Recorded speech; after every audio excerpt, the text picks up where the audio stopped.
large recall of American infant formulas this past spring, which really limited our traditional resources for management of FIM. So this particular patient was diagnosed by the PCP with a milk and soy food protein within the first couple of weeks of life.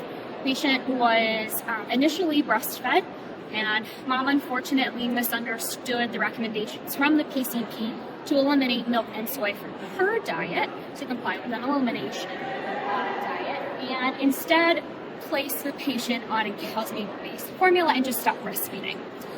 So of course this increased the symptoms quite a bit, and he presented with this extremely dusky, distended belly, actually some concern potentially for nephrotic colitis.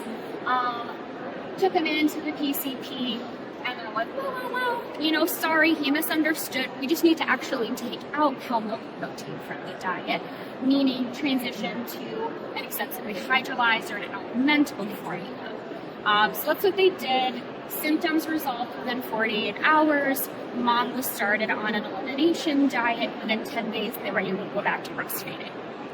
Unfortunately, as is pretty typical, around 6 months of age, mom's breast milk production started to reduce, and so they needed to go back on a formula source. Transitioned to an extensively hydrolyzed casein formula at that point, tolerated it very well, did not need to progress to an amino acid formula. And then at about 10 months of age, we had our large formula recall, and that extensively hydrolyzed product was nowhere to be found.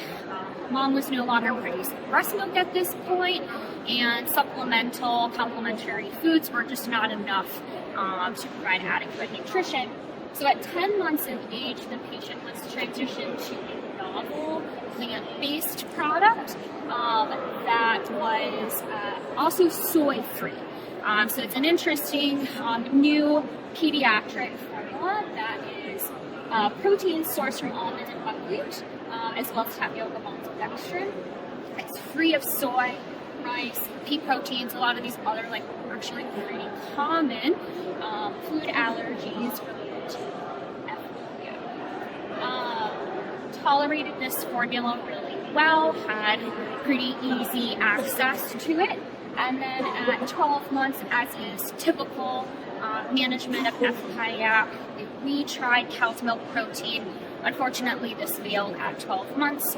We then tried to transition to a pea protein-based formula, and this was also not tolerated.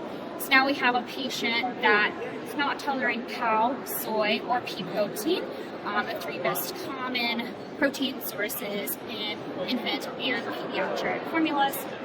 Went back onto this novel plant-based pediatric formula, and it's terrible.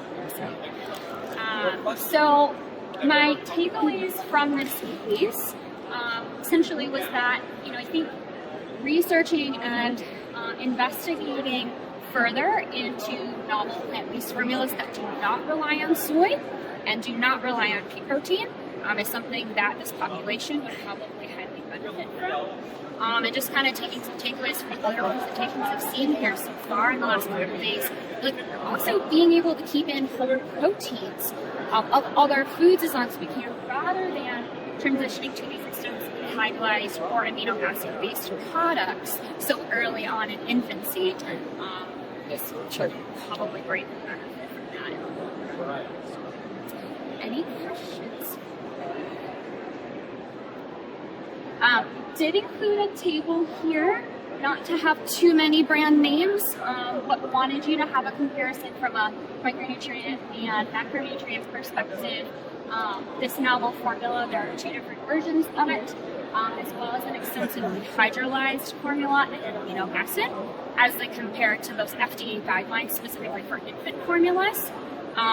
This novel plant-based formula is currently in the United States a toddler pediatric formula, but wanted to show you that it was still appropriate in that 10 to 12 month time scale. Zoom in on that a little bit if you'd like.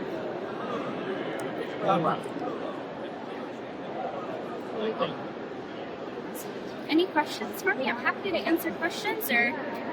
Yeah. So typically in this population, you tend to see resolution of the allergy later on. Yeah. So definitely for ACAAI, it's pretty typical at around 12 months to see complete resolution. So it's a non-IgE mediated food allergy, and it does tend to resolve as long as we do start to reintroduce, right? So in my practice, in this case, what I probably would have done is around like 9-10 months or so when we're doing complementary foods, I've done a small introduction of like yogurt, and then eventually worked in more dairy at the 12-13 month mark. I wasn't the primary caregiver for this particular patient, so I don't have all of the details, but they just kind of went into introducing dairy at 12 months and waited a little bit longer. But traditionally it does resolve. Sometimes not until 14, 15, 16 months. We're going to try it. Yeah, we just kind of keep trying again and again. It's a pretty benign condition, so there's not any major concern for reactions. But it's uncomfortable for me, so. Good job. Yes,